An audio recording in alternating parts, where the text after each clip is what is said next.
தாம் தேர்ந்து கொண்டவர்கள் அல்லும் பகலும் தம்மை நோக்கி கூக்குரலிடும்போது கடவுள் அவர்களுக்கு நீதி வழங்காமல் இருப்பாரா?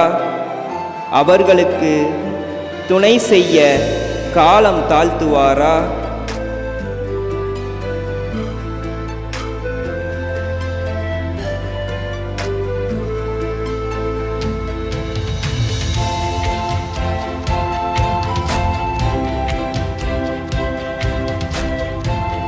தாம் தேர்ந்து கொண்டவர்கள் அல்லும் பகலும் தம்மை நோக்கி கூக்குரலிடும்போது கடவுள் அவர்களுக்கு நீதி வழங்காமல் இருப்பாரா?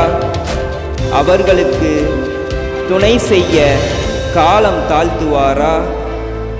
புனித லூக்கா எழுதிய நற்செய்தி 18வது அதிகாரம் 7வது இறை திருவசனம்.